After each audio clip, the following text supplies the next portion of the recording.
pandemik lain lagi lepas ni yang lebih virulent, yang lebih kuat, yang lebih hebat. Wallahu alam. Kita nampak dia punya apa orang kata, bayang-bayang dia dah mula ada. Kan? Bayang-bayang dia dah mula ada dah, bagaimana kerajaan dah menandatangani apa benda yang dikehendaki oleh WHO ke PBB ke UN dan sebagainya. So kita menjangkakan masya-Allah tahun depan lagi hebat sebenarnya kita diuji. So kita kena bersedia. Kadang-kadang kita rasa dalam kita nak bersedia tu, kita rasa macam kita tak mampu je. Sebab kita kerdil sangat, kita rasa kan, apalah yang mampu kita buat dalam keadaan kita hanya sebagai rakyat marhain, rakyat biasa yang tak ada kuasa selain daripada kuasa mengundi. So kita rasa helpless sangat. Dan kadang-kadang rasa helpless tu menyebabkan kita hopeless. Kita dah tak mengharap dah. Kan? So itu juga adalah sebenarnya satu bencana lah kalau kita dah hopeless dah. Kita dah tak ada tempat nak bergantung, tak ada tempat nak mengharap. That is so sedih lah, menyedihkan. Sedangkan kita sebenarnya ada Allah SWT yang mana apa benda yang kita nampak sebagai impossible sekarang boleh je jadi possible dengan rahmat daripada Allah. Oh, ada gangguan audio. Mungkin sebab dia dekat tau. Dekat sini. Ke sebab ni belaga. Dua.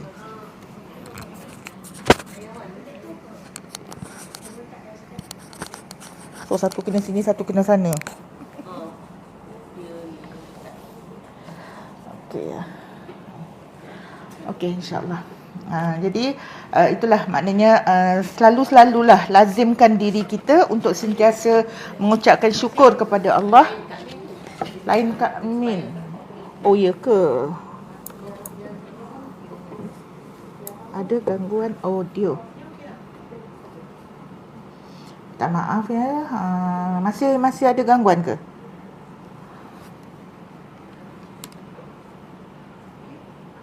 Ada? Masih ada gangguan? Okey dah. InsyaAllah. Okey, jadi itulah Kak Min sebenarnya mengingatkan diri Kak Min sendiri sebab anak-anak semua dekat KL. So bila dengan hujan-hujan dan banjir kilat yang tak pasal-pasal, tak semena-mena, tiba-tiba apa semua, kita pun jadi risau. Masing-masing bawa kereta nak pergi kerja. So kan tersangkut kat mana-mana. So hati tu risau je kan. Tapi dalam masa yang sama ada juga anak yang mengingatkan, mak, kat mana pun kalau nak jadi juga mak. So it's okay. Dia mengingatkan kita supaya bertenang. Kita kan, hati ibu kita risau kan, macam-macam yang kita fikirkan. Lepas seorang anak, yang ni kat sini, yang ni kat situ dan sebagainya. Tapi itulah kita kena belajar untuk sentiasa bersyukur. Bila kita mengucap syukur kepada Allah, itu lagi banyak kita bersyukur, lagi banyak yang Allah bagi. Yang itu dah janji Allah. Kan kadang-kadang kita wonder kenapa orang lain dapat banyak, kita dapat sikit. Rupanya sebab kita kurang bersyukur. Itu je, kita kurang bersyukur kan. So latihlah diri kita untuk sentiasa bersyukur, especially dalam masa-masa sekarang bila mana kita rasa ujian-ujian tu makin berat yang Allah akan timpakan kepada kita. Ujian ekonomi satu hal, ujian kesihatan satu hal, ujian malapetaka yang Allah nak datangkan satu hal. Subhanallah, kita memang hidup di zaman fitnah, dan fitnah tu bukanlah nak kata fitnah orang cakap jadi batu api dan sebagainya. Fitnah itu termasuk ujian-ujian yang macam ni juga dikira sebagai fitnah. Sebab apa? Sebab dia akan mengganggu keyakinan kita, dia mengganggu keikhlasan kita. Itu yang dinamakan fitnah. So fitnah tu bukannya kata tabur fitnah nak bagi orang benci dia jadi batu api, tak, bukan sekadar itu sahaja. So berdoalah kita banyak-banyak sekarang. Memang kena banyak berdoa sekarang. Ya Allah, memang kena dekat dengan Allah. Kabel dengan Allah tu kena kukuh. Perkukuhkan kabel kita dengan Allah sekarang ni. Itu je bekal kita. Itu je kemampuan yang kita harapkan, yang kita boleh lawan segala apa yang ada sekarang ni. Kan? Apa yang ada sekarang ni, subhanallah, adalah preparation untuk munculnya Dajjal. Untuk munculnya fitnah yang paling besar. Apa yang berlaku macam sekarang, penipuan, sampai kita tak tahu dah nak kata yang mana betul, yang mana tidak. Tengok AI tu pun kita dah takut kan.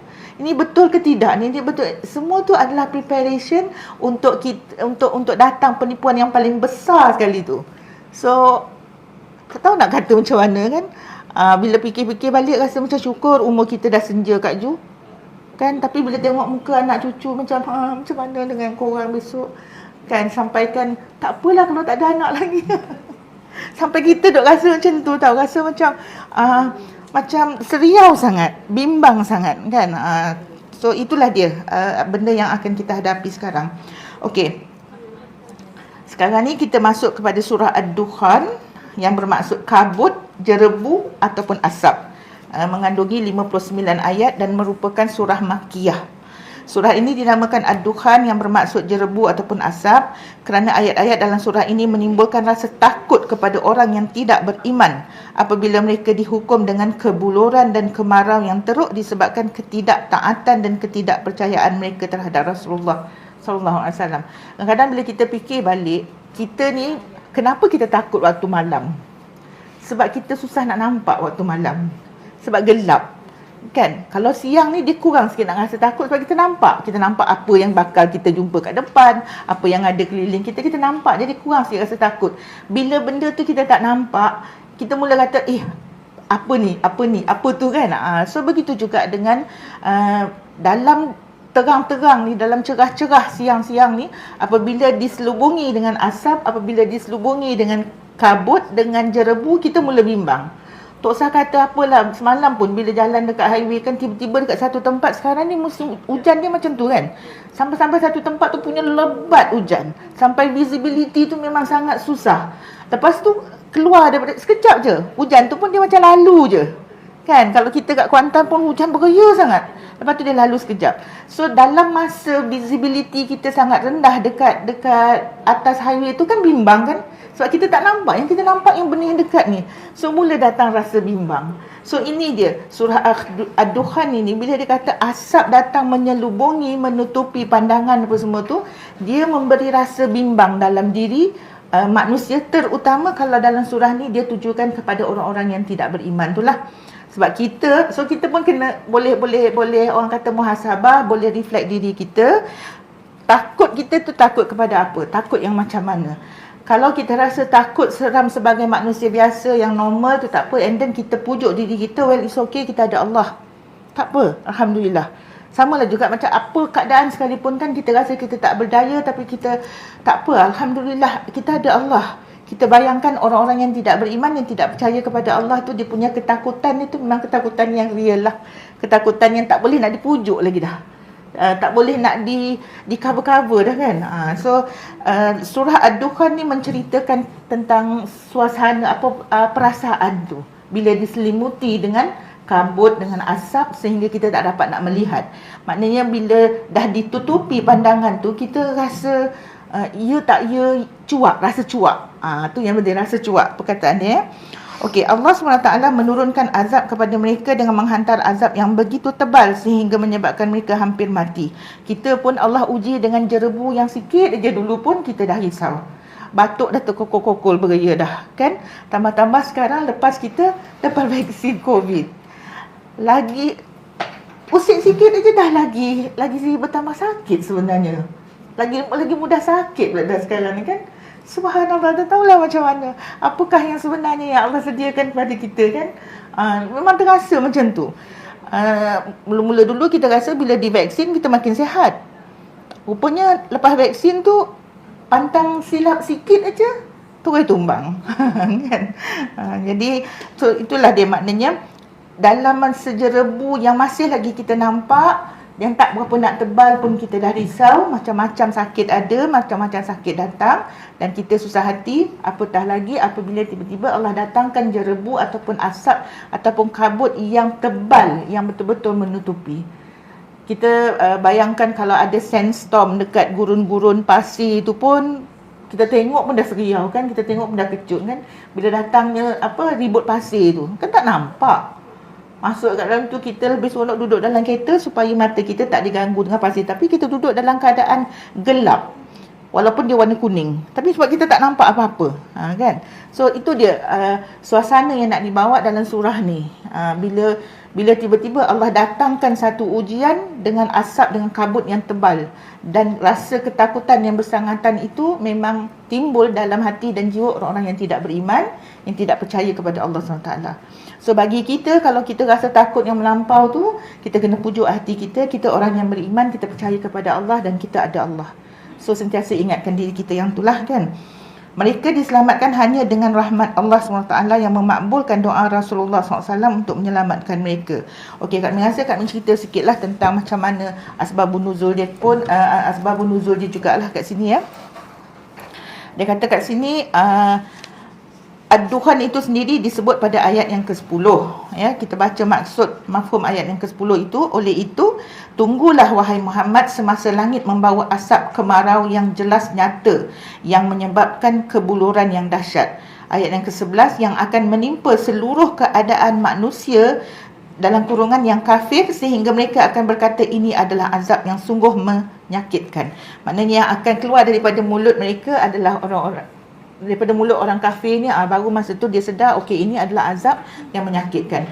Tapi bila dia nak datang, bila Allah turunkan ujian yang macam tu, dia bukan turun kepada satu-satu golongan tu saja. Maknanya orang yang beriman di kalangan itu juga akan merasai ujian tu kan. Tapi dia tidak membawa kepada kita rasa helpless tu. Tak adalah nak bagi kita rasa hopeless dan helpless kan. Cumanya dekat sini dia kata ayat itu sendiri yang ceritakan tentang ad-duhan itu merupakan peringatan dan ancaman keras kepada mereka yang menolak rahmat wahyu daripada langit. Sebab apa yang berlaku masa Rasulullah SAW dulu, bila Rasulullah SAW menyampaikan wahyu tu, orang-orang Quraisy yang mana kebanyakannya adalah pembesar-pembesar kan, yang mana yang miskin-miskin, yang daif-daif, mereka mengikut Rasulullah SAW sebab dia orang nampak dalam Islam, dalam ajaran seruan Islam itu sendiri ada hope untuk dia orang kan. Jadi dia senang nak terima. Tapi bagi orang-orang Quraisy pembesar ni, dia rasa Islam itu datang sebagai ancaman. So dia tak nak terima. Jadi dia degil, dia tak nak terima rahmat wahyu Allah tu. Apa yang berlaku adalah Allah datangkan kabut, datangkan asap tu hasil daripada doa Rasulullah SAW sendiri sebenarnya. Rasulullah sendiri yang mendoakan dengan harapan bila datang ujian asap tebal tu nanti, diorang akan insaf dan diorang akan terima Islam. Kan? Tapi sebahagian aja pun yang terima lepas daripada tu pun. Sehingga kan Ibnu Mas'ud kata Abu Sufyan yang datang jumpa dengan Rasulullah SAW, ya Rasulullah, tolonglah Rasulullah doa balik, angkat balik azab ni. Abu Sufyan yang datang jumpa Rasulullah, dan kita tahu Abu Sufyan pada ketika itu belum masuk Islam sebab dekat Mekah. Abu Sufyan masuk Islam masa bila? Selepas Rasulullah SAW berpindah ke Madinah, selepas berlakunya pembukaan kota Mekah. Rasulullah SAW balik buka kota Mekah, masukkan Islam dalam kota Mekah. Masa tu baru Abu Sufyan dan Hindun menerima Islam. So Abu Sufyan sendiri, maknanya kita bayangkan macam mana mentaliti pembesar-pembesar ni. Dia tahu Rasulullah SAW yang berdoa supaya didatangkan kabut tu, didatangkan dukhan tu sebagai satu seruan untuk terima Islam kan. Tapi mereka tak terima. Tapi dalam masa yang sama, Abu Sufyan seolah-olah macam dia percaya apa kelebihan Rasulullah. Dia sendiri pergi, ya Rasulullah, kau doalah balik, tarik balik doa tu, ambil balik supaya Allah angkat balik azab tu.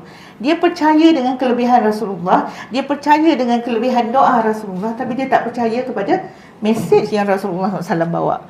So kita pun, kita tak payah tengok orang lain, kita tengok diri kita. Apa je yang kita dengar, apa je yang kita belajar, jangan duk tuding kat orang lain kan.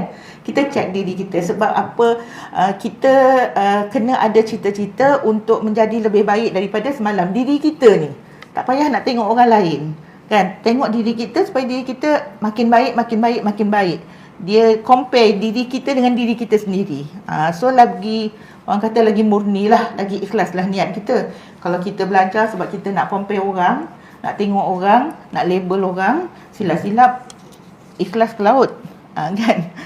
Okay. So itu dia.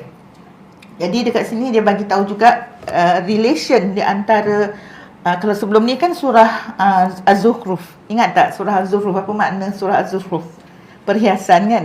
Perhiasan, bila kita kata perhiasan, selalunya dia kait dengan kemewahan. Yalah, mewah, harta, itu yang kita nak kata perhiasan. Rata-rata orang mengambil perhiasan itu dalam makna yang sedemikian rupa, mewah dan sebagainya. Sedangkan kita dulu, message yang kita bawa balik last 2 weeks tu adalah biar kita yang jadi perhiasan dunia. Sebab perhiasan dunia yang disifatkan oleh Rasulullah SAW, yang disifatkan oleh Islam adalah wanita yang solehah. So wanita solehah tu adalah sebenarnya perhiasan dunia yang sangat apa orang kata, yang sangat terbaik lah, yang paling baik lah kan. Tapi bila kita rata-rata, bila kita cerita pasal perhiasan, yang diceritakan dalam surah Az-Zukhruf adalah kemewahan. Kemudian disambung dengan surah Ad-Dukhan ni, nak katakan kemewahan yang kita cerita dalam surah sebelum tu, kemewahan itu boleh jadi satu titik yang menyebabkan kita tak nampak, boleh jadi asap yang mengelabui pandangan kita. Dia jadi satu titik hitam kepada hati kita, menjadikan dia keras. Dia juga kemewahan itu yang menjadi asap, yang menjadi jerebu, yang mengaburi pandangan kita, yang mengaburi judgement kita, yang mana baik, yang mana tidak. So bahayanya mewah tu, nak katakan bahayanya mewah tu. Bahaya juga kefakiran, sebab kefakiran juga boleh membawa kepada kekufuran. So apa yang Islam ajar pada kita? Duduk tengah-tengah, seadanya, qanaah, seadanya, berpada-pada. Bagus kalau kita dapat sebab orang kata macam mana nak betul, kemewahan itu ataupun dunia itu boleh menyebabkan kita makin jauh daripada Allah. Tetapi dalam masa yang sama, sekiranya kemewahan itu berada di tangan rijal yang soleh, di tangan manusia-manusia yang soleh, yang beriman, kemewahan itu akan dapat benefit yang sangat banyak kepada ummah. Kena kaya.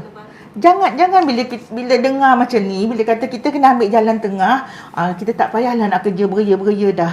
Tak payahlah nak cari duit beria-beria dah. Tak payahlah nak kaya dah. Jangan pula pandangan yang macam tu kan. Rugi je. Sebab tu tak betul pun. Islam tak pernah mengajar macam tu. Sebab tu Islam tak terima komunisme. Sebab di antara teaching komunis, first, komunisme ni saja nak sentuh sebab hari tu ada kapal perang dan sebagainya kan. Kita semua dah tahu kan. Okay. So kita nak sentuhlah sikit pasal komunis ni kan. Kenapa Islam menolak komunisme? Pertama sekali Islam tolak komunisme sebab dia akidah memang dah out. Komunis memang terang-terangan dia tolak agama. Dia tak percaya agama. Kat situ je memang kita tak boleh nak terima dah. Tak boleh nak tolerate dah dengan fahaman komunisme. Yang keduanya, fahaman komunisme ni dia lebih kurang nak kata macam CISB kat lebih kurang kumpul semua pakat kerja, lepas tu agih sama banyak. Dalam Islam tak macam tu. Manjada wajada dalam Islam. Siapa yang bekerja, dia dapat. Yang kita kata bersederhana ni, kau kumpul lah duit macam mana pun, tapi untuk diri kita, kita bersederhana. Kita tak payah nak lebih-lebih. Apa yang kita dapat tu, sumbangkan balik kepada ummah, sumbangkan balik kepada pembangunan Islam. Itu yang kita kena buat. Bukannya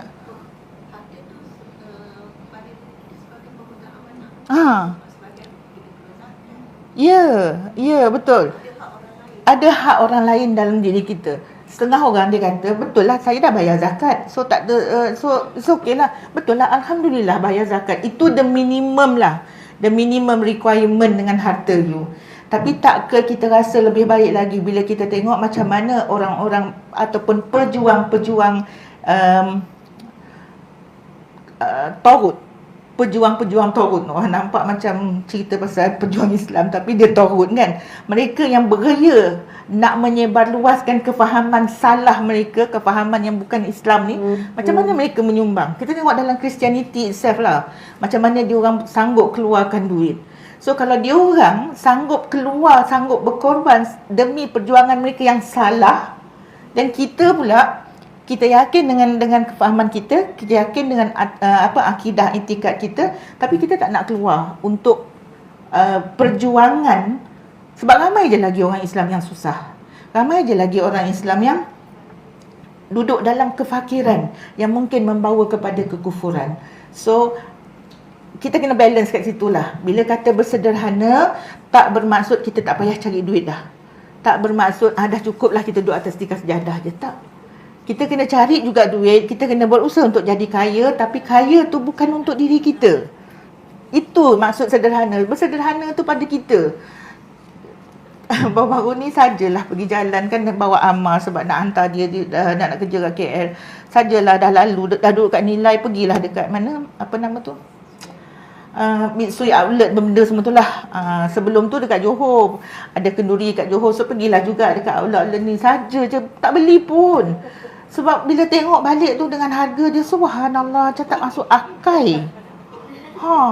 Tapi sebab dia branded kan.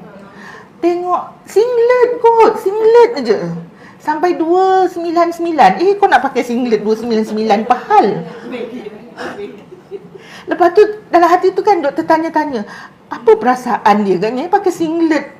Agaknya pakai singlet, lepas tu pakai kemeja yang kena buka lah, kena bagi nampak lah dekat sini Lululemon. Lululemon. Pergi, sebabnya anak tu kata, ni Abang Ashraf duk cerita, Lululemon ni, kita ni memang tak tahulah apa-apa brand kan. So budak-budak muda yang tahu, dia kata, okey mak, Lululemon ni Abang Ashraf kata ni semua anak-anak toke-toke Cina yang duit terlebih. Memang dia orang akan pergi kedai macam ni saja nak show off dia orang punya duit, dia orang punya harta. So kita pun pergi nak tengoklah apa benda yang dia orang nak show off sangat kan. Tu yang kata singlet tak masuk akal kat rasa macam singlet kau duduk. Tak sepatutnya singlet duduk kat dalam. Kau nak pakai yang dalam-dalam tu sampai satu singlet tu 288, 299, itu yang murah. Itu yang murah. Lepas tu slack yang biasa tu pun dekat dengan 1,000. Macam mana perasaan bila pakai yang macam tu jalan? Seluar aku 1,000. Tak boleh nak kita yang memang tak ada lah pun kan. Rasa macam mana perasaan. Duk bincang lah juga dengan anak-anak kan. Mak, itu orang macam kita memang tak reti nak rasa. Sebab kita tak ada. Orang macam kita memang tak reti nak rasa mak. Tapi bila orang yang ada duit, so dia dapat tayangkan benda tu, well aku mampu. Dan t-shirt dia memang tak ada tulis yang lain pun. Dia cuma letak nama brand tu je lah. Tak perlu pun nak tulis nama-nama lain ataupun t-shirt ni nak letak mesej lain, tak ada pun. Memang kena letak lah. Kalau Lululemon, Kak Min sebut Lululemon sebab tu je yang aku boleh sebut pun. Yang lain tu tak reti nak sebut. Banyak benar bendanya kan, tapi tak reti nak sebut je. Kan sebut salah pula korang. Yang datang dari Jerman, yang datang dari Perancis, lagu mana nak kan. Tapi itu je yang ada tau. Dekat t-shirt dia pun yang tu, dekat poket seluar dia pun dia tayang macam tu. So itu yang bagi Kak Min, itu berlebihan. Walaupun kita mampu, tapi perlu ke kita nak betul kita kata Allah membeli, menang memakai. Tapi banyak je yang lebih kurang sikit-sikit tu, yang boleh kita beli, yang pakai lama je pun. Dia tak perlu berlebihan sampai begitu sekali. Kami ni duk cari-cari, macam semua takut nak pegang, semua takut kan. Lah keluar buat dulu. Sebab orang ramai. Dan yang ramai tu Chinese tau. Mungkin Chinese daripada mainland. Rasanya memang ramai daripada sana pun. Lepas tu kita ni nak cari pun, sebenarnya nak cari seluar Amar lah, dia nak kerja kan, nak cari slack dia. Lala pergi masuk kedai depa. Okey, masuk kat sini. Okey Amar, 159 dapat 2. Okey, jom. Okey lah ni, kata tak apalah, kita masuk kat sini. Sebab nak compare dengan yang 159 dapat 2 lai tengah sale kan. Nak bandingkan dengan satu slack yang sampai 1,000 tu. Mak tak payahlah. So itu yang Kak Min maksudkan. Kita kena berusaha untuk jadi kaya, tapi kita bersederhana untuk kita, berpada untuk kita. Selebihnya tu banyak yang kita boleh guna, banyak yang kita boleh salurkan. Macam kalau sekarang Palestin perlu sangat-sangat kan. Walau dengan macam mana cara dia orang dapat bagi tu pun tak terpulang lah. Ada badan-badan yang boleh masuk, alhamdulillah. Adik Kak Min tengah-tengah duk perang ni, dia daripada tahun lepas punya event, punya program dengan kembara Sufi nak ke Al-Aqsa. Kita orang pening. Kau biar betul tengah-tengah duk berperang dengan Lebanon apa semua ni. Dia kata yang batch yang sebelum tu selamat je, alhamdulillah. Yang kita ni duk WhatsApp dia selalulah. Risau kan, dia pergi dengan geng-geng cikgu pencen dia. So Tapi Alhamdulillah dia kata dia orang pun memang pergi melalui Jordan as usual, dan dia orang memang masuk ke Baitul Maqdis pergi tengok Al-Aqsa je. Lepas tu dia orang sempat pergi ke Hebron dengan Al-Khalil tu, just jumpa dengan Palestinian sekejap sikit je. Lepas tu sekarang dah balik ke Jordan. Maknanya dia orang tak pergi itulah. Tapi point yang Kak Min nak bawa, dia orang adik Kak Min kata dia rasa sebab sangat bila jumpa dengan all these Palestinian ladies. Dia orang peluk dan dia orang kata thank you so much kepada Malaysian, thank you so much for coming. Sebab dia kata you all datang dekat sini bagi sokongan, dia orang rasa berbesar hati dah sebab dia orang tak boleh nak keluar. So bila ada muslimin yang datang, muslimat yang datang tu, dia rasa kuat. Dan one thing about them, kalau kita nak bagi duit, kita bawa duit, kita nak bagi dia orang duit, dia orang tak terima. Yang dia orang nak kita buat apa? Ini yang dekat dalam maknanya dalam Israel, dalam Palestin yang dijajah itulah, kan? Macam Baitul Maqdis kan duduk dalam Israel punya jajahan kan. So Palestinian yang ada kat dalam situ, dia kata dia takkan terima duit yang kita nak bagi. Tapi kita boleh tolong dia dengan cara beli barang-barang dia orang. Kalau dia orang buka restoran, buka kedai roti, kita beli barang dia orang. Kalau dia orang jual apa pun kita beli. Yang itu dia terima. Dengan dia boleh bagi balik kepada kita, dia ambil duit kita, dia bagi balik something. Dia tak terima duit macam tu je. Subhanallah. Tu dia dignity, tu dia maruah orang Palestin yang kita belajar jugalah yang sebenarnya kan. So tu yang bila adik kami kata dia rasa terharu sangat. Jadi kita pun duk teringat subhanallah yang sebenarnya mereka sangat-sangat memerlukan duit kita, tapi bukan dengan cara kita bagi macam tu dia orang tak terima. Kalau kita dapat sumbang daripada mana-mana badan dekat, yang berjaya nak masuk dekat sana tu, alhamdulillah ada caranya untuk dia orang sampaikan duit tu. So lebihan yang kita dapat ni gunakanlah untuk ummah balik, bukan untuk kita. Rugi sangat kalau duit lebih tu kita guna untuk kita je. Nak jawab dengan Allah besok jenuh. Tapi kalau kita guna untuk ummah, sebab tu kita kata mumtaz untuk ummah. Tidak apa-apa pun kita kembali kepada ummah. Macam sekarang ni selalu orang duk tanya, yalah macam kita duk tanya Kak Min kerja apa. Kita yalah dulu kita kerja lah kan. Sekarang bila tak kerja, mulut ni senang je nak cakap suri rumah kan. So baru-baru ni kita orang dapat idea tak nak dah cakap suri rumah. Sebab bila kita cakap suri rumah, kita menyerikan, kita berpada dengan apa orang kata, mengurus rumah tangga je. Tapi tukar, kita sekarang adalah suri ummah. Suri ummah. Kita kena rasa kita ni suri ummah, bukan rumah je. Sumbangan kita, apa je yang kita, contribution kita bukan sekadar untuk rumah je. Tapi kita lebarkan lagi, buka segala pintu rumah tu, keluar. It's not just dalam rumah. Kita boleh menyumbang lebih banyak lagi untuk ummah, untuk orang keluar. Kalau kata sebelum ni kita duk cakap pada anak-anak muda, anak-anak remaja, mumtaz untuk ummah. Bila setiap kali dia orang nak exam, okay, make sure you are berjaya, insyaAllah, good luck, all the best. Itu dalam English kan. So tiba-tiba kita datang, kita kata okay, kita bagi semangat dekat anak-anak ni, adik-adik ni, mumtaz for ummah. Nak bagi dia orang fikir okay, maknanya nak buka pemikiran dia orang supaya you all berjaya dalam exam, bukan untuk you all tau, nanti contribute back to the ummah. Okay, so sekarang untuk kita mak-mak ni tak ada dah mumtaz untuk ummah, tak ada peksa dah nak ambil kan. Tak ada exam dah, kita ni bahagia dah, tak ada exam. Tapi duk suri rumah kita terkepung. So kita tukar sekarang ni, suri ummah. Kita akan menyerikan ummah dengan contribution kita. Tak kira lah apa pun. Kamu boleh bercakap, kamu boleh menulis, kamu boleh memasak. Ada yang memasak kan, setiap hari Jumaat memasak untuk ummah. Silakan. Dalam apa cara, apa kapasiti sekalipun. Tapi fikir kita is not just us but the ummah. So pulangan kita besok kita nak jawab depan Allah pun Masya Allah. So bila ada rasa yang macam tu, takkan kita berebut-rebut nak jadi kaya kan? Sebab kalau tak cukup kaya, tak syok, kita tak dapat nak sumbang lebih kepada ummah. Ciput je lah yang kita sumbang. Itu yang dikehendaki dalam Islam. Kan? Kita kena lahirkan lebih ramai Uthman Ibn Affan. Uthman Ibn Affan di kalangan para sahabat. Jangan kita sangka Abdul Rahman bin Auf saja yang kaya. Sebab kita, Abdul Rahman bin Auf terkenal lah dengan kaya dia kan. Uthman bin Affan juga sangat kaya. Dan contribution dia kepada ummah sangat besar. Telaga yang dia beli daripada orang Yahudi, kisah dia memang sangat menarik. dia terpaksa berlawan dengan Yahudi yang sebelah, sebab Yahudi tu dia charge kan siapa pada semua, tak kira Yahudi ataupun orang Islam sendiri kat Madinah, siapa nak ambil air dia charge. Bila Saidina Uthman Ibn Affan beli another telaga perigi, dia bagi free, ambil lah kat situ. So terjejas bisnes Yahudi tu tadi. So kita nak jadi orang yang macam tu lah, kan. Jadi tak salah pun untuk kita berebut untuk nak jadi kaya, ya. Tapi kaya tu kita berpada dengan kekayaan, the rest kita sumbang balik kepada ummah, ya. So itu yang poin yang nak bagi tahu, kata kemewahan yang disebut dalam surah yang sebelum ni, surah Az-Zukhruf.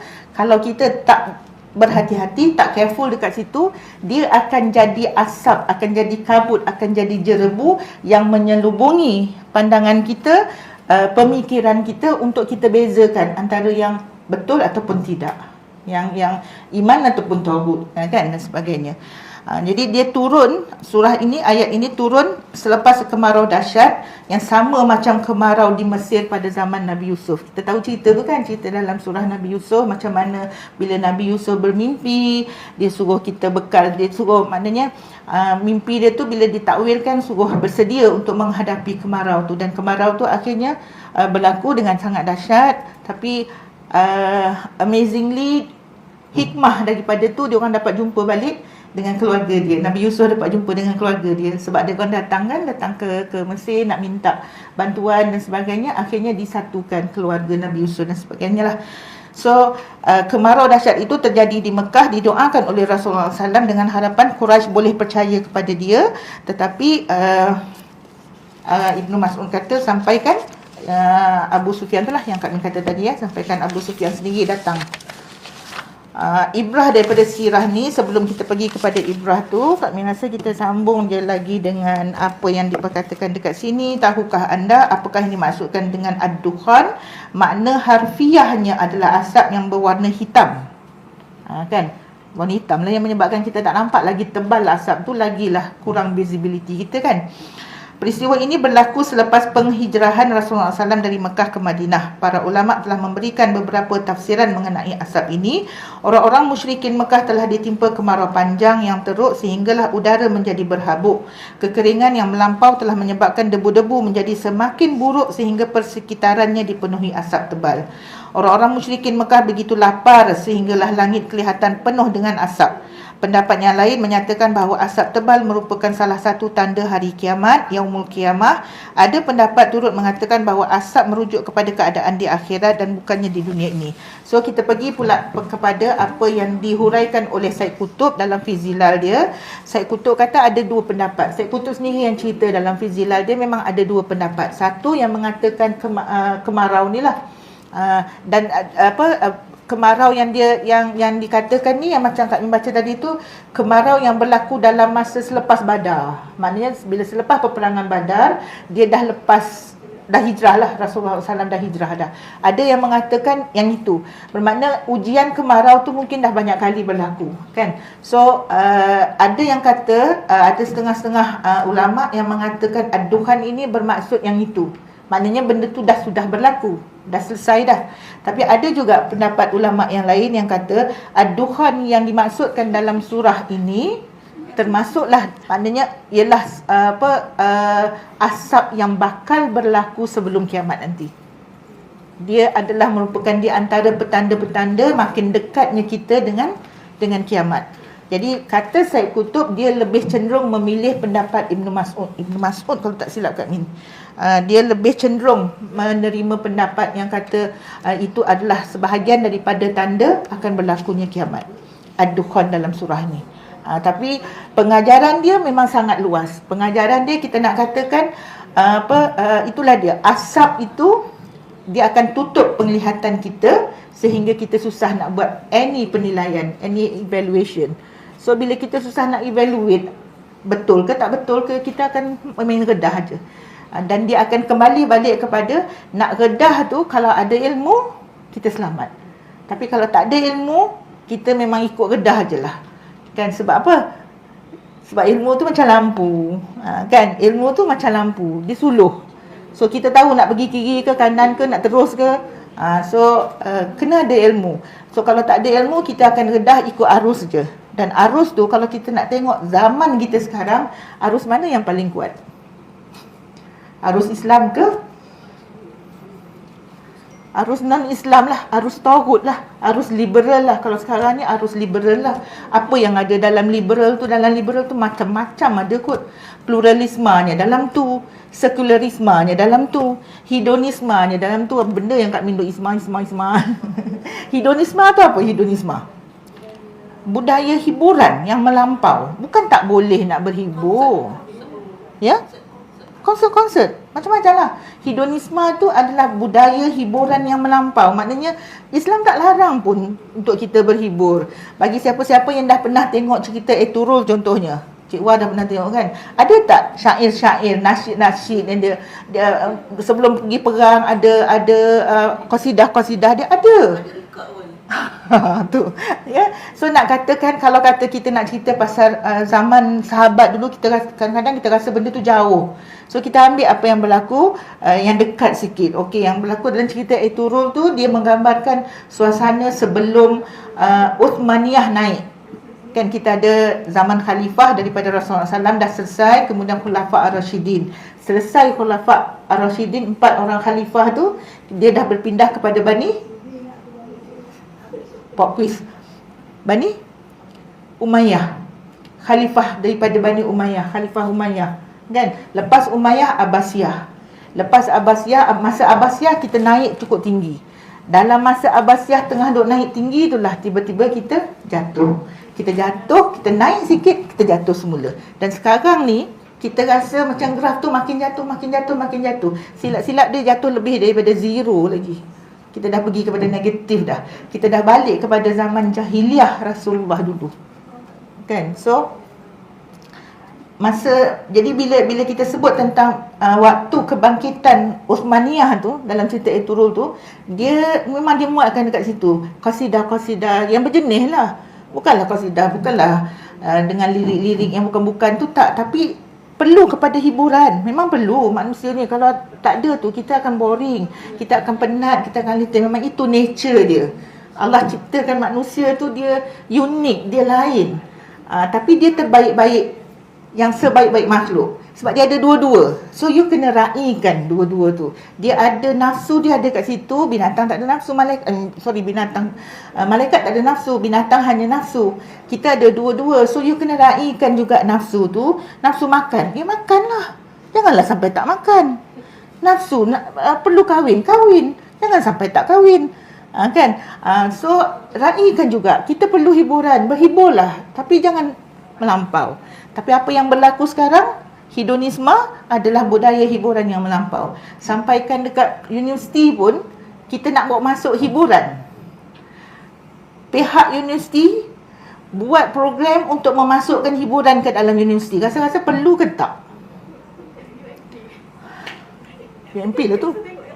PMP tu yang berani cakap tu sebab sebab ada wakil kat situ kan. So itulah yang difight-kan Dr. Badul lah ni dia punya point lah ni. Dia kata budak-budak ni kalau you tak bahagi pun dia pun pandai cari sendiri. Habis pihak universiti nak pergi hangkut bawa masuk tu pasal apa? Tak perlu. Kita patutnya bawa wacana-wacana, program-program yang mencambah ilmiah, yang mencambah pemikiran. Sepatutnya bawa yang macam tu. Budak tu dah pandai dah nak cari dekat luar, dekat dalam, dekat internet, dekat food. Pandai dah dia pun nak cari hiburan. Itulah. Kan? So itulah dia arus yang ada sekarang. Dan kita nak lawan arus tu lah. Bukannya mudah, bukannya senang kan. Tapi itulah dia kerja kita. Ya, jadi kat sini dia kata dalam surah ini terdapat sindiran terhadap akidah mereka yang goyang, yang mengaku. Ini pun satu lagi yang kita kena cek diri kita lah. Maknanya dia kata dalam surah ini terdapat sindiran terhadap akidah mereka yang goyang, iaitu mereka yang mengaku bahawa Allah itulah pencipta langit dan bumi, tetapi dia sembah. Dan maksud sembahnya kita kena polish balik lah, berbagai-bagai Tuhan. So kita mengaku, orang kafir macam itulah. Hatta orang Cina, masa kami kerja dulu, sebab kita nak beat the jam. So memang Dr. Badrul akan hantar Kak Min pergi ke tempat kerja dulu. Lepas tu dia nak kena patah balik pergi ke UTM dia kan, kat Jalan Semarak. So memang keluar awal. Kita keluar sama awal dengan anak-anak. Anak-anak tunggu bas nak pergi sekolah, kita pun dah keluar naik kereta nak pergi ke tempat kerja. So sampai dekat situ pukul 7. Memanglah office tak buka lagi. So tumpanglah makcik, ada satu kios makcik Cina dekat bawah tangga tu. Kita pun duduklah dekat situ sementara ada orang nak buka. 7.30 baru nak buka pejabat apa semua kan. So duduk sembanglah dengan makcik tu. Makcik tu dia bersembang dengan kita sebab dia tahu kita pakai tudung, dia tahu kita Muslim. Dia sebut Allah, Allah, Allah. Itu Tuhan Allah ini, itu Tuhan Allah ini. Dia tahu. Dia kata ya dia tahu Tuhan Allah tu lah yang cipta, yang bumi ni siapa yang buat, Tuhan Allah. Dia terima yang tu, tapi bila nak kata sembah tu, dia tak sembah yang tu pula kan. Dia sembah Tok Pekong dia. Kita pula mungkin kita tak ada the physical Tok Pekong kita tu kan, yang seperti mana yang dia nak sembah, tapi kita ada sembahan lain lah. Kita ada benda ikutan-ikutan yang selain daripada Allah yang kita ikut.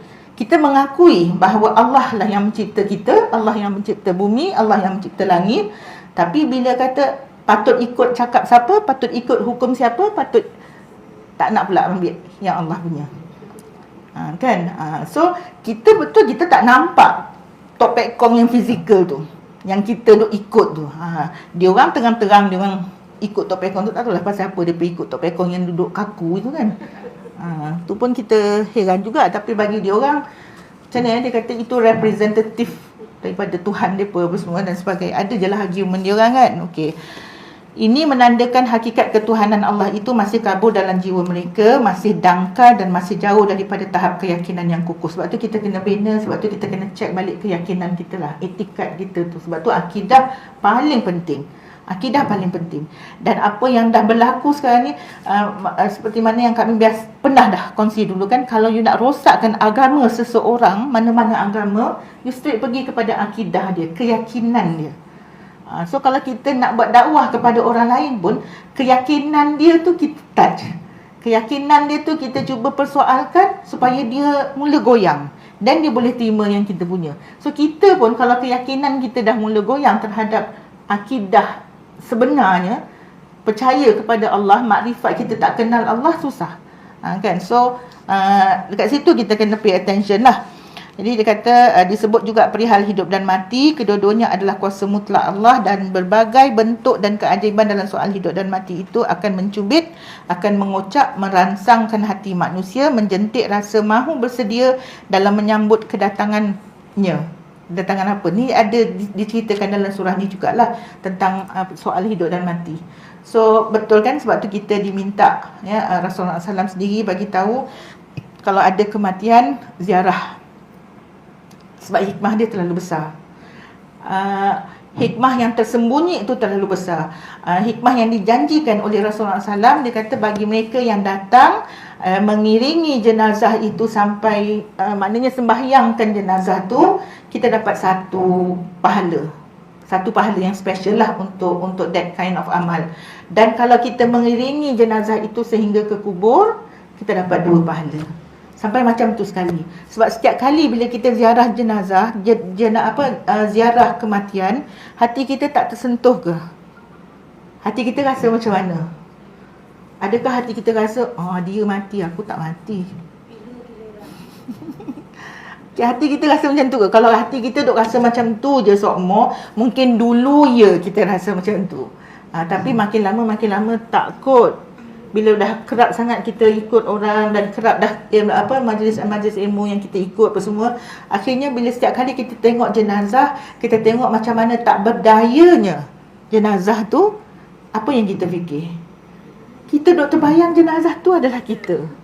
Kita akan terasa, ya Allah, kalau seramai inilah orang yang datang menyembahyangkan jenazah tu, kalau itulah jenazah aku, banyak ni ke? Adakah banyak ni juga orang yang akan datang menyembahyangkan aku? Sebab lagi ramai yang datang menyembahyangkan kita, lagi baik alamatnya. Kan, lagi baik kebaikan tu kepada kita jenazah. So kita akan tertanya-tanya. Bila dah masuk kat dalam yang lahat, tak ke kita akan terasa, ya Allah, ya Tuhanku, kalau kita bayangkan yang itu kita, macam mana kita rasa? Kan kita takkan sanggup nak duduk bersembang-sembang tau. Masalahnya sekarang kita tengok, sebab tu kita kena didik diri kita dan didik orang yang terdekat dengan kita, dan juga kita kena sebarkan benda tu, didikan tu. Kalau kita pergi mana-mana kematian kan, kadang-kadang kita tengok yang menyedihkan tu anak cucu si mati tu pun duduk dekat luar tu, isap rokok, sembang, kakak, kiki apa semua. Sedangkan yang terbujur tu ahli keluarga sendiri. So apa yang sepatutnya, kan? Kalau kata anak cucu, itulah waktu yang sepatutnya dia orang doakan. Doakan sebelum ni jenazah nak dibawa masuk, minta supaya Allah ampunkan dia. Banyak kot yang perlu dibuat sebelum jenazah tu dibawa masuk ke liang lahat, kan? So bila dia kata kat dalam ni, dia akan ceritakan tentang soal hidup dan mati, dan itu akan mencubit, mengocak, merangsangkan hati manusia. Ini kata-kata daripada Syed Qutb lah, ya. Dia kata mencubit, mengocak dan merangsangkan hati manusia, menjentikkan rasa kita mahu bersedia untuk masa kita pula nanti. Ish, macam mana kalau aku jadi jenazah tu?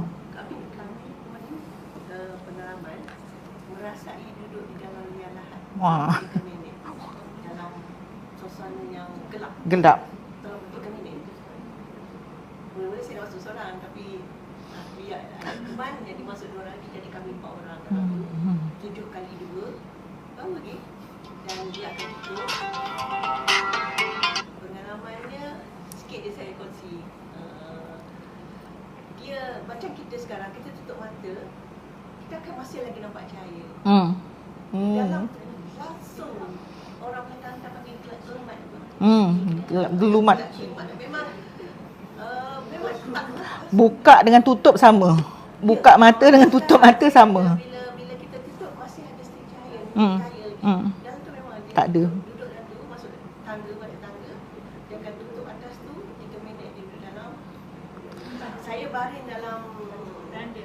Bukan keranda, dalam kan kita liang kubur kan. Dia masuk dalam tu. Tiga lelaki dia akan berdiri, memang tak nampak. Saya tak ada rasa apa sangat, tetapi bila masa tu cuma kami, saya bagi tahu pada kawan-kawan lain, dia bagi suluk no.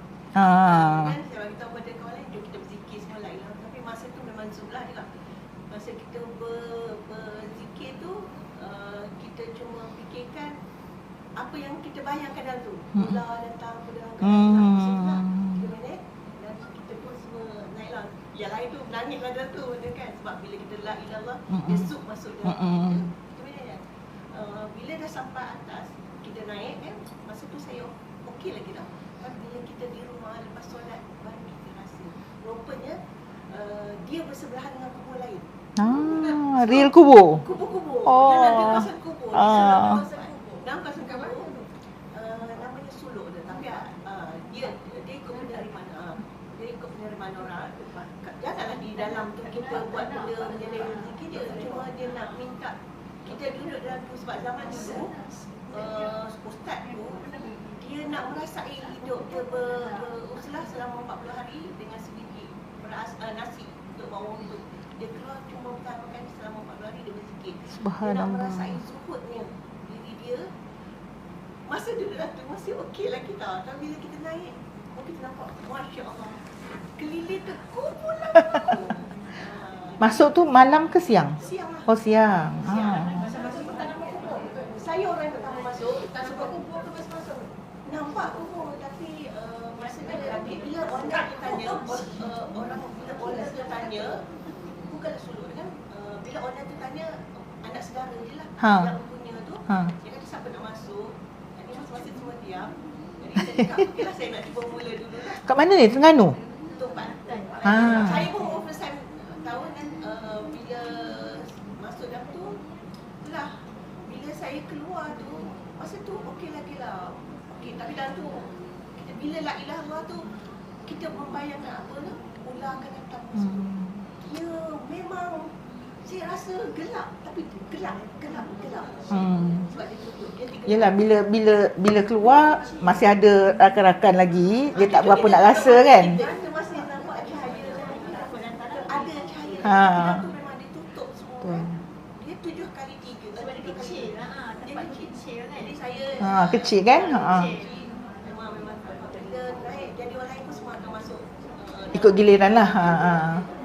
Bila dia keluar tu jadi sekarang ni, itu masalah kita akan terkenal bagaimana yang jadi berkongsi tu sebab kami bercerita pengalaman jenazah apa semua. Kami masuk dalam Cuba nak merasai kan macam mana rasa tu lah. Betul? Dan benda tu sangat perlu lah. Benda tu sangat perlu Okey, jadinya itu perkongsian daripada Kak Wah lah bagi mereka yang live ni. Maknanya Kak Wah berkongsi macam mana dia merasai masuk ke dalam kubur tu sendiri. Dan physically Kak Wah masuk untuk merasai betapa seorangnya, betapa gelapnya dan betapa macam-macam yang mungkin yang bakal datang yang menemani kita. Bayang pun tak nampak. Maknanya apa yang cuba Kak Wah cakap tu, bila masuk kat dalam tu nanti dalam yang lahat tu, buka mata dengan tutup mata tu sama je. Gelap dia tu sama je lah kan. Tutup mata dengan buka mata sama je. Tapi itulah dia, di antara usaha untuk kita sentiasa menghidupkan hati kita untuk kita buat preparation, buat persediaan untuk kita menghadapi mati. Di antara benda yang boleh buat, ada orang yang lemah semangat dia tak boleh buat, tak apalah, janganlah buat kan. Sekarang tak pasal-pasal masuk kat dalam tu menjerit-jerit pula. Ada je kes yang macam tu pun. Kalau macam Kak Min sendiri pernah masuk dalam MRI je pun. Masuk dalam MRI. Kalau buat CT scan you masuk dalam donat tu kan. Tapi kalau ya terang. Tapi sebab dia sempit, so dia punya rasa macam papan, kita dah bayangkan ni ke papan keranda tu betul-betul rapat dengan ni kan. Sampai memang masa tu memang terasa. Kita pun tak boleh nak bergerak, seolah-olah macam jenazah, tak boleh nak bergerak, tak boleh nak menguat dah. Kak Min masuk kat situ dan lama pula, bagi setengah orang lama kan. Kak Min masuk tu tak lama tak lama pun pejam je mata, selesailah mak surat pagi tu. Baca je mak surat pagi ke petang waktu tu. So selesailah mak surat. Tapi memang terasa macam ni ke keadaan kubur, sempitnya tu macam ni ke. Tapi tu ada cahaya lah. Kan kalau ni memang betul-betul masuk liang lahat yang memang betul-betul sengaja dibuat untuk menyerupai itu, dia punya feeling dia lagi lain. Dan bila Wah kata ketika bersendirian dekat rumah tu baru benda feeling tu datang balik, dan tu memang betul. Itulah juga orang kata fungsi ataupun hikmah tahajud tu.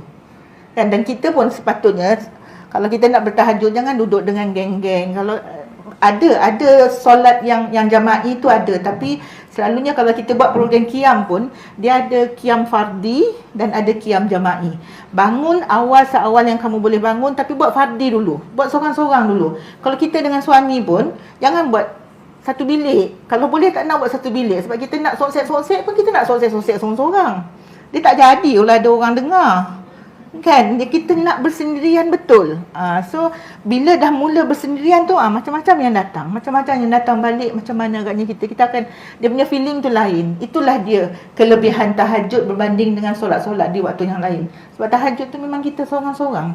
Kita memang berdua dengan Allah. Kita nak senyum, nak ketawa, nak seronok dengan Allah pun waktu tu juga kita akan rasa feel dia. Kita nak sedih, nak munajat, nak apa dengan Allah pun waktu tu lah yang dia punya feel yang kemuncak dia. Jadi apa yang Wah cakap tu betul lah. Bangun tu sama-sama, ada geng yang sama-sama masuk tadi, so tak rasa lagi. Tapi bila dah seorang-seorang, subhanallah, barulah terasa. Tempat tu 100 lebih tahun. Ya, dah lama suluk. Ada kawan yang dah pergi pula, tapi dia tak cerita detail macam tu lah. Kan?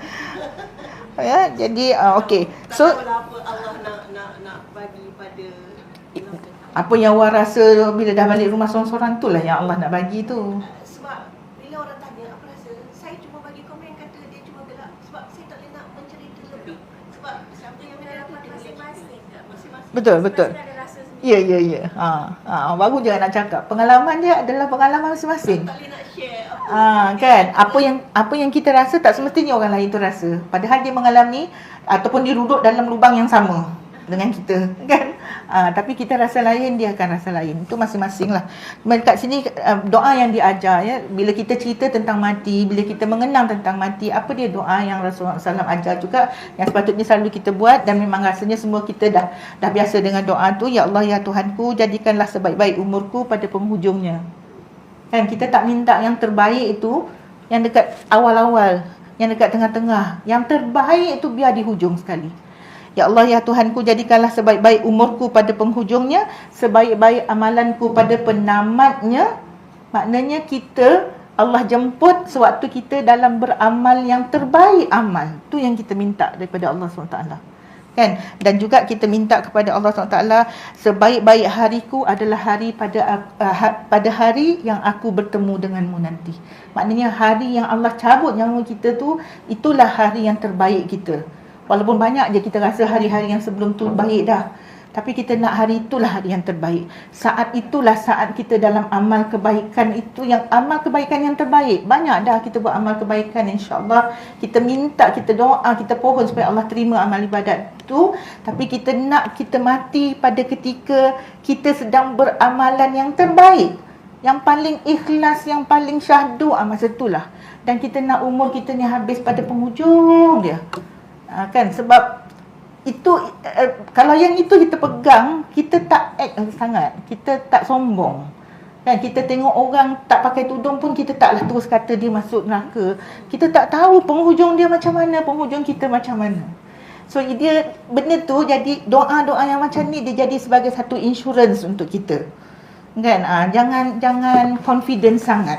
Tapi dalam masa yang sama, Islam mengajar kita jangan confident ya, tapi jangan sampai putus asa sangat pun. Tak apalah, tak payahlah, masuklah neraka, tak apa. Bukan kita seorang masuk neraka, na'udzubillah. Memang ramai kan, tapi jangan fikir macam tu. Ya, okey. Seterusnya kita baca juga dekat sini, segenggam ibrah setiap dari kita. Tu dah jasiah. Segenggam ibrah, Al-Quran tidak diturunkan untuk menyukarkan kehidupan manusia, malah dia merupakan panduan kepada manusia untuk manual kehidupan. So Al-Quran, kita tengok setengah orang dia tak nak baca Al-Quran. Kami pernahlah juga jumpa setengah orang dia tak nak datang ke majlis ilmu. Sebab apa tahu, bila kita ajak, tak naklah, asyik-asyik kan apa yang dia cakap, asyik-asyik kena kat batang hidung aku. Makanya dia tak nak ikut. Begitulah juga kadang-kadang agaknya bila dia baca Al-Quran dengan segala peraturan-peraturan syariat-syariat yang ada dalam Al-Quran, dia rasa hidup dia susah. So baik tak payah ikut langsung. Kan? So padahal yang sebenarnya Al-Quran itu merupakan panduan kepada manusia ataupun manual kehidupan. So jangan sekali-kali kita rasa apa yang disyariatkan yang ada dekat dalam Al-Quran itu membebankan. Sebab Allah yang cipta kita. Allah yang cipta kita, dan Allah tahu kemampuan kita. Allah tahu itu kita mampu nak buat. Kita jadi tak mampu sebab dia bertembung dengan nafsu kita, dia bertembung dengan dosa kita, kita tak nak. Kita yang pilih tak nak. Kalau kita pilih nak, Allah akan mudahkan. Dia punya formula dia as simple as that. You nak, Allah mudahkan. You tak nak, Allah sukarkan. Kita orang Melayu pun ada kan? Orang Melayu ada kan peribahasa tu. Apa kan ya? Ya, nak seribu daya, tak nak seribu dalih. Macam-macam alasan dia bagi sebab dia tak nak. Kan? Persoalannya, mengapakah kita masih mencari manual dan panduan selain daripada apa yang telah diberikan oleh pencipta itu sendiri. Kan? Kita duk rasa macam tak naklah, buat sendiri. Sedangkan yang buat sendiri ni perfect ke? Kita tak perfect. So apa sahaja yang kita buat tu memang tak akan perfect lah. Sedangkan Al-Quran itu datang daripada Allah yang perfect tu, Allah yang sempurna tu. So itu yang kita kena yakinkan diri kita. Hikmah Al-Quran dalam ayat 9 surah ini, Allah SWT menjelaskan tentang mereka yang mempermainkan atau memperolok-olokkan agama. Siapa dia mereka? Kita suluh diri kita ya. Mereka yang hidupnya tertumpu kepada dunia dan tidak mempelajari tentang agama. Dunia je. Ya, dia rasa macam hidup dia dekat dunia je. Kan? Yang kedua, mereka yang mengejek orang yang berdakwah. Kadang-kadang bila kita ajak orang datang ke majlis ilmu, tak adalah kita tak adalah sealim awak alim, awak pergilah. Itu termasuk dalam ejekan juga kan. So kalau kita tak nak pergi, tak apa. Tak nak pergi tak apa. Tapi jangan keluarkan kata-kata yang orang boleh menyifatkan dia sebagai mengejek. Orang menyifatkan dia sebagai menganjing. Yang ketiga, mereka yang melakukan ibadah tetapi tidak mengamalkan dakwah yang menuntut untuk melaksanakan kebaikan dan menghindari kejahatan, amal makruf nahi munkar. Ni macam kami pernah cakap dululah. Kalau kita rasa kita ini umat Nabi Muhammad SAW, kita kena buat amal makruf nahi munkar. Paling tidak kita kena buat pada diri kita sendiri. And then kita pergi kepada those yang close to us. Anak kita, subhanallah, kita ibu kot. So, kalau ibu pada siapa lagi? Kalau bukan pada anak kita first yang kita nak pergi. Kita pun sendiri cakap ibu adalah madrasah, sekolah pertama anak-anak. So, kena sampaikan ke anak tu. Walaupun anak tu memberontak. Betul, anak-anak kecil yang tak boleh, bukan kata kecil lah. Kadang-kadang dah tua dah pun, dah besar dah. Selagi dia duduk dengan kita, bila kita pokpek bising tu, dia rasa macam lemas, rimas. Tapi once dia keluar, apa yang kita cakap tu, itulah yang jadi bekal hidup dia. Dia akan pegang kepada yang tu. Kak Min tak payah cakap lebih-lebih. Kak Min cakap pada diri Kak Min sendiri je. Dulu mak Kak Min syadid bab bersih-bersih ni lah kan. Dia memang Cina ni ada 2 jenis tau. Yang pembersih sungguh. Yang pengotok. Kan Melayu pun macam tu kan. Semua bangsa serupa je. So mak kami ni jenis yang Masya Allah, kami sampai dah tua tu pun memang dibising. Kalau dia main, kita ni tak dan kot. Memang kita tak pergi kerja. Tapi anak kita tak pergi hantar tuition. Anak kita tak pergi hantar kelas mengaji. Semua dekat kita. Lepas tu nak keluar masuk, kita tak ada driver. Kita tak ada orang gaji. Semua atas kita. So kadang-kadang rumah kita tu, bawah-bawah katil, kita tak ada lah nak korek-korek kan. Kalau dia main, pokpek dia bising. Dia akan korek bawah katil apa semua. Tapi okey lah, Alhamdulillah. Dia sambil dia bising tu, dia buat. Dia tolong kita. Syukurlah, Alhamdulillah kan. Itulah nak katakan, mak kami memang daripada kita kecil tu, macam itulah dia. Kalau baju, kita pun tak boleh nak buat macam tu tau. Kalau baju tu, balik daripada sekolah, dulu kan tak ada mesin basuh apa semua. So dia akan pastikan sidai elok-elok bagi kena angin. Ni tempat alung, ni tempat angah, ni tempat alang apa semua kan. Cantik, tersusun, sistematik kan. So tapi bila dia duk bising tu, ya Allah, kita ni rasa macam bila nak habis bising ni. Sampai mak kami pernah tanya, bila tengah mood baik tu, tengah duduk santai-santai, makan-makan, minum petang tu kan, bila aku duk marah-marah tu, hang senyap je, hang duk fikir apa dah tu. Tak alu nyanyi. Memang sungguh kami nyanyi. Sebab kita tak berani. Kalau tak nyanyi, kami kata, kita ngaku juga dengan mak. Mak, kalau Alung tak nyanyi, Alung akan membebel marah kat mak pula kan. So kita nyanyi kau suka. Habis hang tak dengar lah apa yang aku cakap kan. Okay. So settle yang tu. Memang itu yang kita rasa. Rasa rimat. Tapi bila kita keluar daripada sarang mak tu, kita duduk sendiri, duduk pula diuji dengan kawan yang jenis tak nak jaga kebersihan. Ya Allah, rasa hidup aku terseksa sungguh. Semua benda kat rumah ni semua kita nak buat. Mujur Kak Min dapat roommate. Dia ada bilik banyak kan. So kita dapat roommate yang memang kaki bersih juga. Time kita punya untuk kemas rumah, kemas living room ke apa benda, cantik. Time untuk kita masak, dapur cantik. Time yang lagi satu tu, ya Allah, ya Tuhan, hang masak, lepas tu hang tak kemas ke? Sampah-sampah, macam tu. Then kita baru rasa, lepas tu barulah tulis surat kat mak. Tu Kak Min lah. Tu barulah tulis surat kat mak. Mak, thank you so much. Terima kasih banyak-banyak sangat sebab mak didik Alung supaya jadi orang bersih. Rasalah diri tu bersih sikit. Kan, kalau tidak tu rasa macam, ya Allah, macam manalah agaknya. Macam sekarang ni Amar pun menghadapi benda yang sama. Mak Amar tak tahulah, Amar baru je sampai kat rumah yang dia sewa tu. Lepas tu dia kata, Amar baru je lepas mop lantai. Amar tak tahulah lantai tu macam mana dia pun boleh pijak. Yang bersihnya tempat tapak kaki tu yang bersih. Tepi-tepi tu semua berabuk, tak boleh pijak. Tapi itulah dia, maknanya kalau kita dah biasakan anak tu macam tu, dia akan jadi macam tu lah kan. Tapi macam mana point dia boleh pergi kat situ tadi? Macam mana ya? Macam mana boleh pergi kat situ? Lupa dah. Ya? Mak makruf nahi mungkar. So mak sila bebel lah, tapi bebel yang betul. Jangan bebel yang tak betul.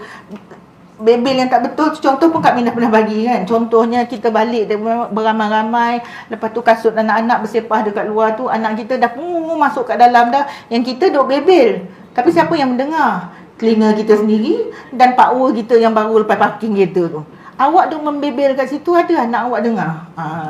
Mulut kita je. Lepas tu kita gaduh kan. Berbuih mulut mak membebel. Engkau orang tak dengar. Memang tak dengar. Sebab kita salah waktu membebel. Kita salah cara apa semua kan. So bagi Kak Min, cara bebel yang paling kena adalah dalam kereta. Sebab dia tak boleh nak pergi ke mana-mana. Satu, betul. Dan juga bila kita buat likop keluarga. Kita buat syura keluarga. Sebab tu bagi Kak Min penting ada likop keluarga. Likop tu macam ada pertemuan, ada syura dalam keluarga. So kita duduk kat sini, okey, siapa-siapa yang nak komplain, boleh komplain. Masa tu lah kita komplain. Ni kalau kita masuk bilik air tengok ubat gigi kan, tak bertutup, ubat gigi keras, kita duduk bising, siapa yang dengar? Macam mana budak tu nak buat bagi betul? Kita pula bila lepas tu kita tak ingat dah. Kita tak ingat dah kan. So kalau ada likop keluarga, keluarkan semua tu. Tegur kat situ. Itu sebahagian daripada amar makruf nahi munkar kita jugalah. Kan? Kalau kita boleh tegur right then tu itu betul lah. Itu memang kenalah. Tapi most of the time benda tu tak berlaku. Kita duduk kelang kabut hantar anak pergi sekolah kan. Balik-balik baru nampak, ya Allah bilik engkau, ya Allah bilik kakak, baru kita nampak. Tapi dia pun dah tak ada. Dia pun dah tak dengar. Kan? So kena ya, maknanya amar makruf nahi munkar kita kena rasa itu tugas kita, especially kita umat Nabi Muhammad SAW. Sebab memang itu tugas kita. Tidak ada dah Nabi lepas Nabi Muhammad SAW. Dia menjadi tugas umat Nabi, iaitu kita. Tahukah anda hukum merokok adalah haram? Syekh Dr. Yusuf Al-Qardawi, seorang sarjana Muslim terkenal, turut mengeluarkan fatwa berkaitan hukum Islam yang menyatakan bahawa merokok adalah haram. Kami rasa dia masuk isu rokok ni sebab asap. ada kena mengena dengan ad-dukhan tu kan, asap ya. Para ulama Islam dan doktor-doktor di seluruh dunia telah bersepakat bahawa merokok memberikan kemudaratan kepada tubuh badan dan membahayakan jiwa. Oleh demikian, mereka menegaskan merokok sebagai haram. Selain itu juga, merokok juga boleh merosakkan barang-barang dan harta benda. Sesungguhnya orang kaya di antara kamu tidak berhak membelanjakan kekayaan dan harta benda mereka dengan cara yang sia-sia. Kerana semua kekayaan itu sebenarnya adalah milik Allah SWT dan masyarakat. Itu yang tadi kata, semua itu adalah amanah daripada Allah. Bila Allah titipkan, bila Allah pinjamkan harta benda, kekayaan, kemewahan kepada kita, kita kena rasa ini Allah punya, Allah pinjamkan sekejap. So jangan abuse benda tu, jangan salah gunakan benda tu. Sebab kalau salah gunakan dia, besok kita kena jawab balik. Macam mana kita nak jawab dengan Allah? So dekat sini dia bagi tahu tentang rokok, sebab ada kena mengena dengan asap jugalah. Yang rokok tu memang tak baik pun kan. Dia akan memberi kesan kepada paru-paru kita yang hitam. Dia akan memberi kesan kepada yang duduk dekat luar ni pun, dengan asap yang kita hembus tu, yang itu lagi teruk daripada dia yang menyedut tu. Ada kajian yang mengatakan macam tu kan. So kita, kalau kita tengok budaya sekarang, agak-agaknya sedih tak? Dengan vape-nya lagi kan. Vape, walaupun vape tu tak ada asap, tetapi kesan dia sama je. Kepada, malah ada setengah-setengah tu jauh lebih teruk lagi daripada rokok yang biasa. Ya, so jauhkanlah. Kita pun kalau kita nak nikahkan anak-anak perempuan kita, salah satu daripada kriteria yang perlu kita ambil berat, dia merokok ke tak? Boleh tak kita nak buat macam tu? Dia boleh kalau anak kita tak ada power. Kalau dia dah pilih sendiri, kita mainlah dengan 1001 hujah pun payah dah. Kan, sebab tu dari awal-awal lagi khabar dekat anak-anak kita, jangan cari sendiri, biar mak cari. Kalau dia ada ramai kakak-kakak, jangan cari sendiri, biar kakak-kakak yang cari. Cari je, kami cari je, tapi nanti hang juga yang pilih. Bila hang pilih pun, kami tak suruh pun, mak tak bagi pun hang pilih ikut suka, tengok lawa terus nak ambil, tak. Pilih, biar Allah yang pilih. Solat istikharah balik. So kena adakan budaya tu dalam keluarga kita. Tambah-tambah zaman lah ni tau, zaman sekarang ni cerai senang benar kan. Rasa macam yang dah kahwin senang benar nak bercerai, yang tak kahwin pun tak nak kahwin pun ada, sebab takut dah banyak sangat contoh yang dia nampak. So benda-benda ni kita kena perbaiki balik. Ada yang sanggup macam mana, macam bercerai-berai ni kerana apa? Kerana bagi dia, kami share sikit je lah kan, dia tak ada kena-mengena pun dengan aduhan, tapi tak apa sebab kita dah sentuh yang tu. Bagi Kak Min rasa macam kalaulah dalam perkahwinan itu kebahagiaan yang kita cari, dan kita pun salah, kita salah dalam memberi doa. Asal pergi jumpa orang kahwin, all the best to you. Mudah-mudahan bahagia til jannah. Happy til jannah. Bahagia. Ya ke? Kak Mida, kita dah berapa tahun kahwin kan? Kalau Min sendiri 40 tahun lebih dah kan. Kita bahagia ke? Semua bahagia ke? Bohong siapa yang bohong? Siapa yang kata dia bahagia sepanjang-panjang tu? Kan? Ada ke kita bahagia sepanjang-panjang tu? Tak seronok lah kalau asyik bahagia, dia happy. Dia duduk macam ni je kan? Tak sure kan? Dia mesti ada ups and down dia. Ada masa je kita sedih, ada masa kita rasa kita tak bahagia. So, pesan kita kepada anak-anak muda, jangan kejar bahagia dalam rumah tangga. Because Nabi tak ajar pun. Apa doa Nabi? Barakallahu lakuma wa baraka alaikuma wa jama'a bainakuma. Kita doakan semoga barakah Allah kepada kamu, barakah Allah ke atas kamu, dan semoga kamu dikumpulkan dalam kebaikan.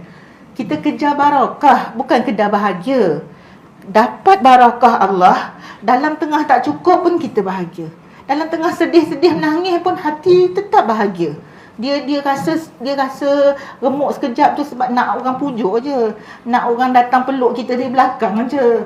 Dah peluk tu dah okey dah. Bahagia dah. Kan? So pesan kita kepada anak-anak muda, kejar barakah, bukan kejar bahagia. Dapat barakah Allah, bahagia datang. Dalam keadaan macam mana pun. Kak Min dah cerita itu kan, macam mana tangan boleh, kan, dalam pada nak pujuk tu, keluar tangan je dulu. Sebab nak pergi ego kan, nak kata you, nak tahu dia tidur ke tidak, keluar tangan dulu. Yang kita duduk kat bawah ni merajuk konon kan, tidur kat bawah katil, nak keluar tidur lain bilik, takut berdosa kan. Tidur bawah katil, tidur kat bawah lah. Tidur dekat bawah lah, bukanlah bawah katil kan. Tidur kat bawah, tak nak tidur sekali lah. Tak apalah, awak tidurlah seorang, kita tidur kat sini. Ambil lah kain, bantal, ambil lah selimut, tidur dekat bawah tu. Tapi orang tu nak memujuk pun, dia nak memujuk beria-beria datang tu jaga kita, masing-masing ada ego. So, tangan dulu.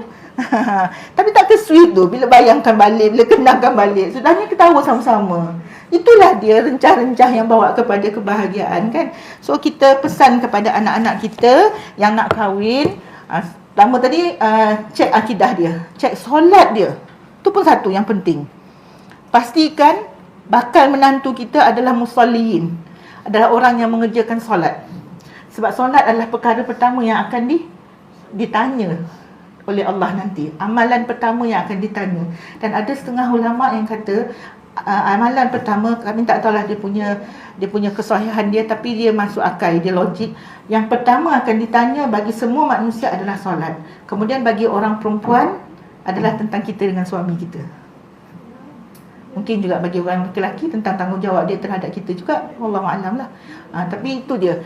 Itu benda yang seterusnya yang ditanya. Macam mana kita dengan suami kita. So panjang lah kalau kita nak cerita pasal yang ini. Kenapa panjang? Sebab hal rumah tangga ni adalah ibadah yang paling lama, kan? Kalau kita solat, habis 5 waktu habis dah. Tapi dengan dalam berumah tangga ni, sebab tu ada setengah kami tak ingat siapa yang kata rumah tangga adalah gedung pahala. Dia kata gedung pahala sebab kita banyak boleh kumpul pahala dalam rumah tangga tu. Anything that we do demi rumah tangga, untuk kebahagiaan rumah tangga, apa je yang kita urus, semua dapat pahala dekat kita. Kan? So dia ibadah yang paling lama. So dia punya kesan dia besarlah pada kita. Maknanya nak ceritakan kepentingan nak bercerita tentang rumah tangga tu sangat besar. Jadi selepas daripada solat, sebab solat adalah tanggungjawab kita kepada Allah SWT. The next one adalah tanggungjawab kita sesama manusia, dan kita sebagai wanita, sebagai isteri, next yang akan ditanya adalah tentang kita dengan suami kita. Kan? Lepas tu baru tanya kita dengan anak-anak kita dan sebagainya. So kita hubungan dengan suami kita sangat penting. Sebab tu kan sebelum ni, baru-baru ni kita ziarah kematian tu, kita rasa macam beruntungnya siapa yang pergi dulu sebelum daripada suami dia. Kita lah rasa macam tu kan. Sebabnya bila dah tak ada tu, nanti suami juga yang akan solatkan kita. Kemudian nanti kan suami akan bagi tahu siapa, bagi saya dia adalah isteri yang baik, dia adalah isteri yang solehah, dan saya redha. Untung tak?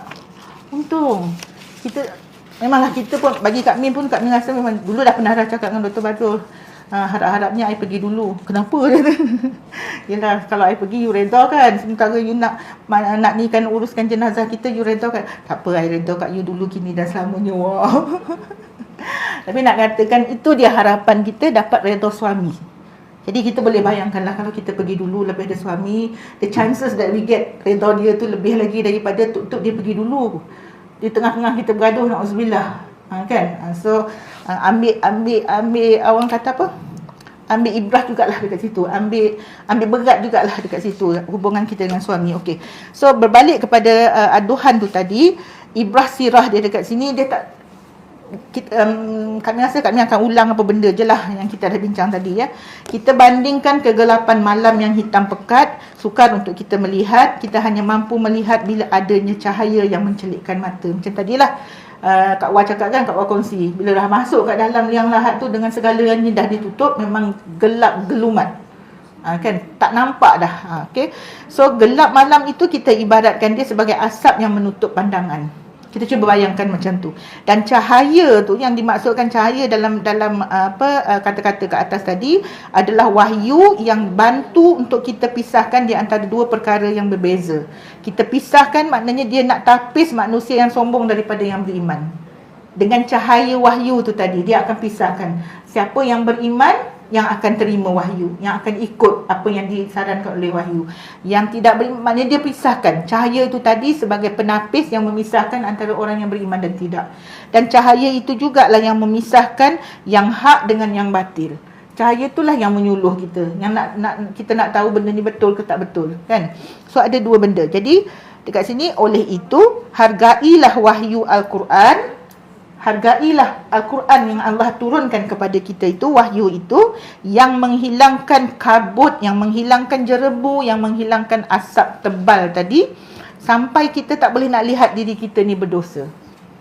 Kita bimbang, kalau kita tak menghargai wahyu Al-Quran tu tadi, kalau kita tak suluh kehidupan kita dengan Al-Quran tu tadi, kita sendiri tak nampak bahawa kita ni insan yang berdosa. Dan kita akan terus dalam keadaan berdosa. Sedangkan dengan wahyu tu tadi, dengan cahaya daripada wahyu itulah yang akan menyuluh kita, yang akan, oh kita berdosa hari ni, oh kita berdosa dengan ni. Hatta kita berdosa dengan anak kita pun. Tapi kita ego kan, mak tak nak minta maaf dengan anak, anak kena minta maaf dengan mak.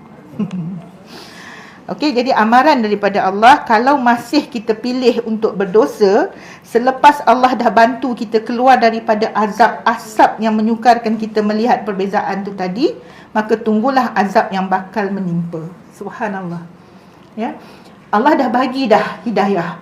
Allah dah bagi dah kesedaran kepada kita, kan? Jadi tapi kita tetap tak pilih yang tu. Kita tetap memilih untuk berdosa setelah Allah bantu kita keluar daripada asap tadi.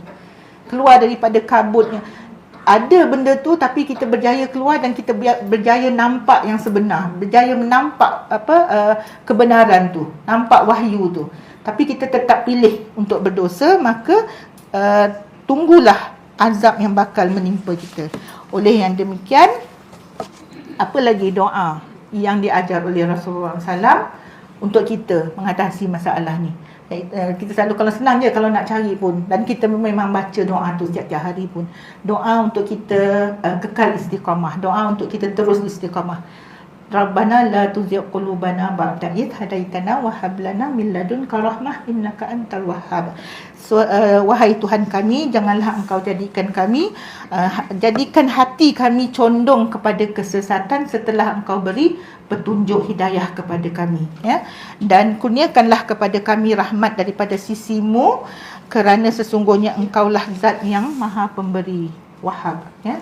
So lazimi, ada setengah ustaz, kalau tak silap Kak Min pernah dengar dulu ustaz pada ustazah Dr. Nur Hafizah Musa, zauj dia, suami dia pernah bagi tips. Dia kata kalau boleh pesan pada anak-anak kita, dia kata bila kita dalam keadaan nazak tu, kalau kita ada anak ramai ataupun ada cousin ke sepupu, kita bahagikan diorang tu baca dalam berkelompok tau, berkumpulan.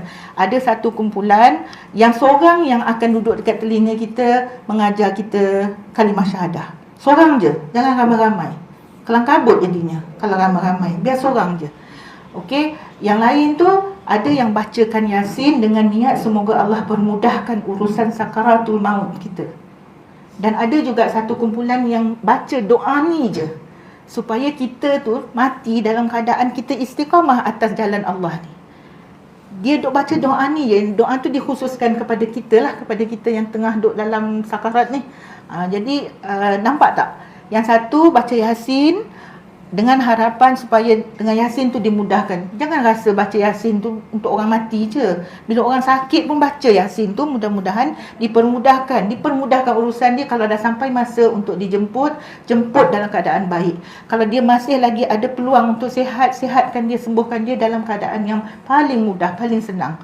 Itu tujuan dia, kan? So ada kumpulan yang ajar istiqamah, yang mendoakan supaya yang, sebabnya masa sakarat tu macam-macam yang datang menguji, kan?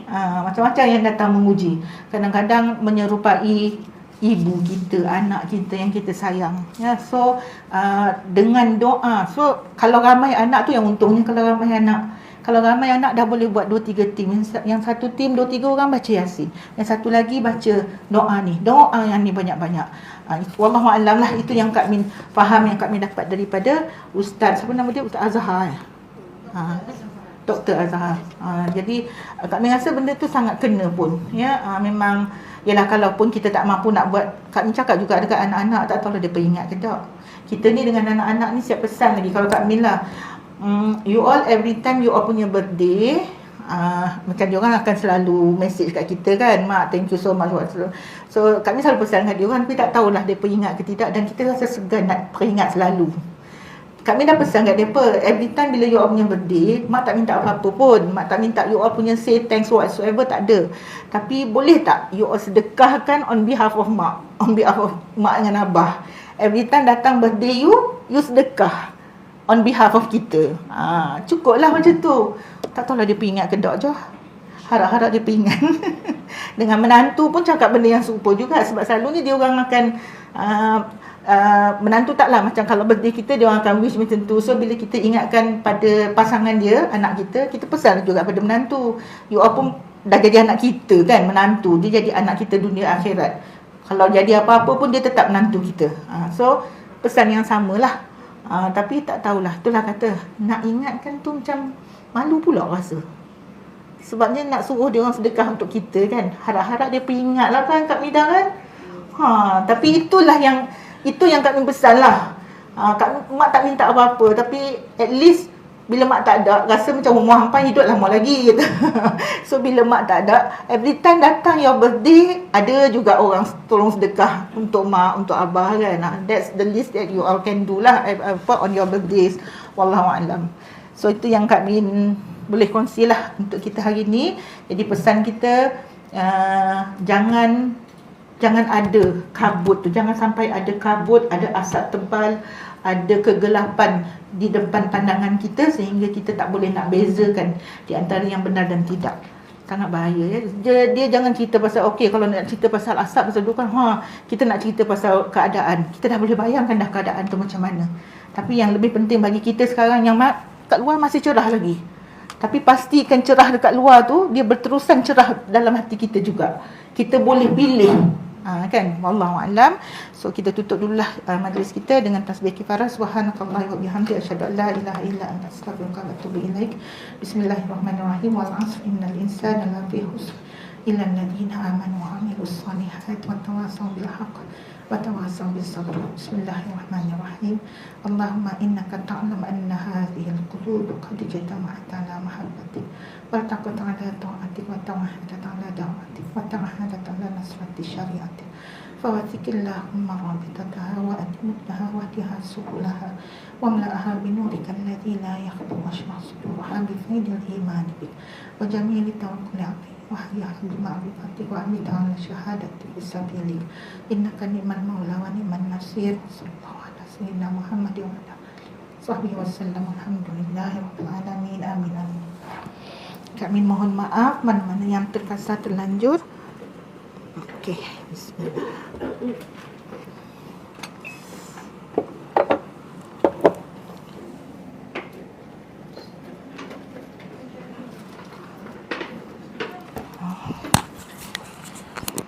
Terima kasih banyak. Ramai ke yang menonton? Ramai ke yang menonton? Ada lah sikit.